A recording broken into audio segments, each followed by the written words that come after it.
Hello, welcome to Swiggin Steve's Bargain Beer Reviews. So work was weird today. Those of you that don't know, I work in a school and we've started something called transition. I work in a secondary school, so transition basically means when it's pretty self-explanatory, but when year sixers come up and have a day in the comprehensive school to see what it's like, and usually it's quite an exciting day. The kids come up, we do some fun stuff, we have drop days on the timetable, whatever. They come up and they have a little bit of experience in each subject. But obviously that's all changed. We've got to bring them in all up in little groups, and the social distancing is starting to take place in school. So all the corridors have got 2 metre marks on them. So there's just strips every 2 metres to space everybody out. So every time the kids are like walking on the corridor, it's like, whoa, 2 metres, all back, right, 2 metres, right, off you go. It's just weird. It's absolutely bizarre. And looking at kids today, I felt really sorry for them because it's their first experience of this school, and it was like something from a dystopian future. It really was. The kids were like all stood in the playground, and they're all distanced from each other, like almost like just looking at the ground like that. Like, what can they do? They can't even talk to each other. Or they can talk to each other, but it's just weird when they're like 2 metres apart. And obviously none of them know each other, so they're all sort of like wandering around and like keeping the distance, you know. It was weird. It was absolutely weird. You've got people outside, you've got like senior management and stuff like saying, whoa, come on guys, split up please, you're too close together. It's weird, and they're only doing the job, but it's just strange. It's just really, really strange. And every school's going through it at the moment, and it has to be done. But I just hope everything goes back to normal. I don't know what everybody else's opinion is, but in September, the kids are suffering now big time, and today sort of amplified that quite a lot, to be honest with you. And it's sad. It's really sad. Anyway, let's get back on with the beer, shall we? Because that's what this channel is all about, after all. 5 distinctive hops for a burst of flavour. Woo! This is number 1, by the way. Maybe I should have started with this one. So we're going back to Aldi. I'm Swiggin Steve, by the way, and this is Swiggin Steve's Bargain Beer Reviews. This came in at £1.09 at Hatherwood as part of their £1.09 real ale sort of range. Hatherwood Craft Beer Company will brew for, I think they're owned by Marston's or something like that, and they brew for Netto for Lidl. Okay, for Lidl. So this is from Lidl. I find it really difficult to say Lidl. I say Netto before Lidl all the time, and it really winds me up. Golden Ale number 1, 4.5% vol, 500ml. Okay, so it's called Golden Goose. Let's crack it open. Yeah, nice. Getting a lovely lemon citrus, almost like a lemonade citrus shandy breadiness to it. So there we go. Is that a golden colour, do we think? Yes, it is. Look at that. Is there sediment in that beer? No, I don't think there is. That's just lots of tightly packed bubbles. Fresh, grassy. You've almost got like slight hedgerowness to this.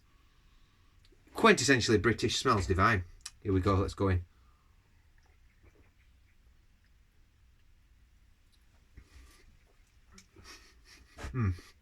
Good. Very good.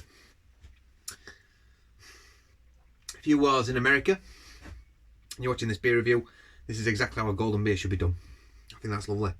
You could argue it's a little bit thin. I don't think that's that bad, actually. I've got a feeling I'm going to like their real ale range, to be honest with you. I like their Greco beer. It's very English. There may be some like hint of like a Cascade in there or something. I mean, it says there's 5 hops in there, 5 distinctive hops for it, but I don't know. I don't know if there's that many. There's definitely something like a Goldings in there. You almost get like a light nuttiness from it. Subtle almondiness from it as well. It's a really nice beer. It's really nice. I'm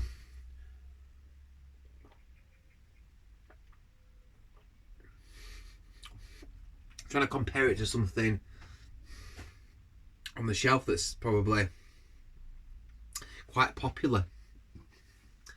And I guess what I'm thinking of is Tribute. Maybe. I'll tell you why I'm saying Tribute, because it's almost lager-esque. It's really pale malts that are used in this. Or It's not it's almost lagery, I suppose. It's very light malt character, but it's there. It's got a nice, lovely bready, almost like a butteriness actually on the backbone, which is really good.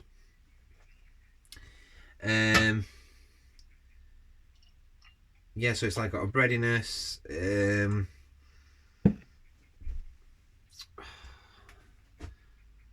How else can I describe this beer?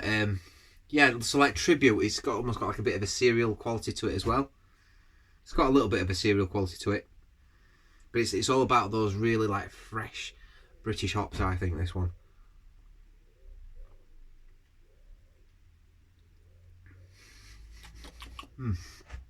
Yeah.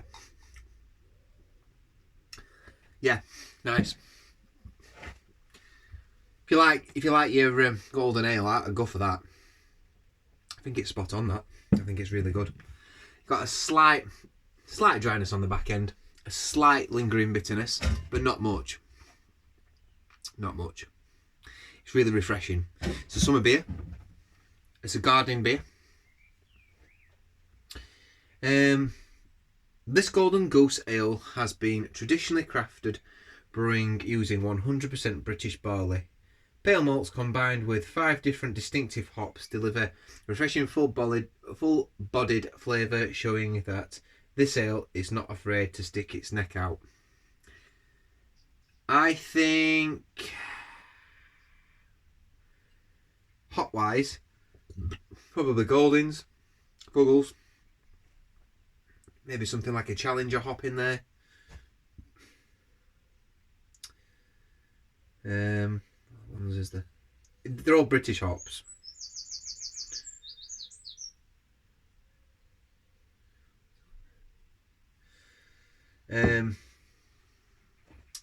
Maybe a Cascade though.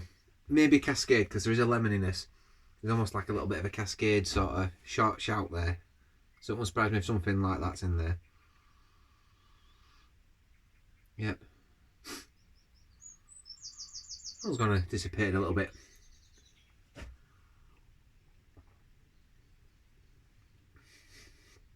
I think I prefer this to the one I drank yesterday because of the style.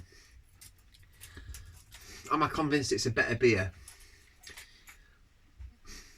I feel like the body's a bit better on this one actually. It's 500ml and the one I drank yesterday was 330. So part of me thinks... Right, whack me go. Part of me thinks this is better. It's not a lot. I won't say it's a lot better though. I won't go, oh god, this is miles better than one I had yesterday. It's give or take really, and a lot of people might prefer the one from yesterday. Lots of sort of people that like the rye malts and stuff like that, and maybe like the more overseas hops and the the continental American hops. Scores on the board then. Scores on the board. I'm going to drink these in their entirety now because what do I do with YouTube? Because like sometimes I think, do I just keep a review really quick?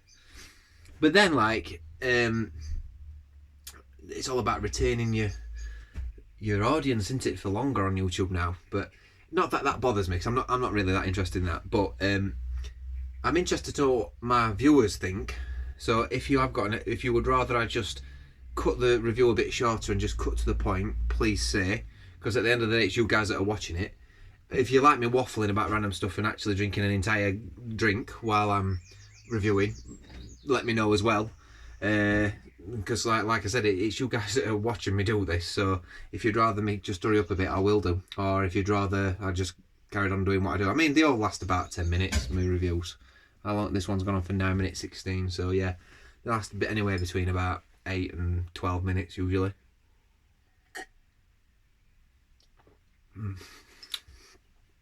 So yeah, nice beer, nice butter, nice breadiness at the back end.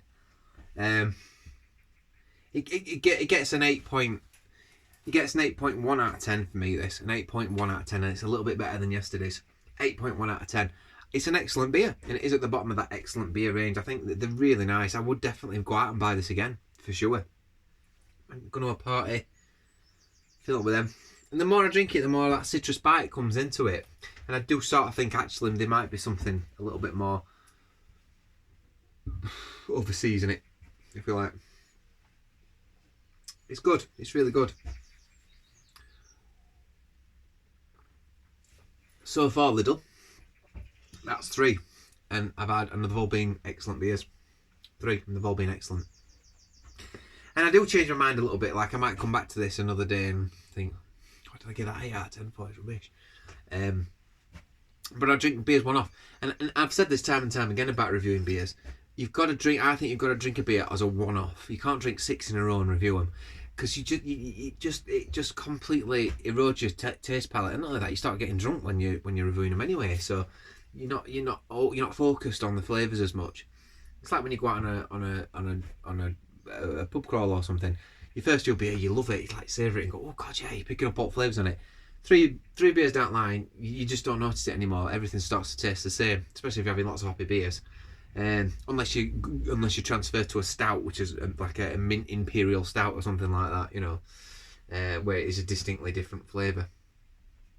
But yeah, I mean, I see people like they go to Aldi and they raid all things and they do it all in one go for an hour. I've seen Simon do it from Real Craft Beers, and I like Simon a lot. I like his reviews, so this isn't me slagging him off. But I don't think that's a right good way to do it, because you're not serving the beers much justice, and I think they're inaccurate, the reviews, in that respect. I think you've got to do them like this on their own and give each beer credit, even if it is Galahad, you know.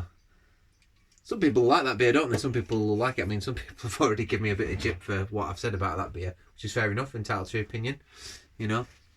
I'm going to read out somebody's comment, I think, in a couple of days' time when I do a review on a certain beer. So I'll watch out for that one. But yeah.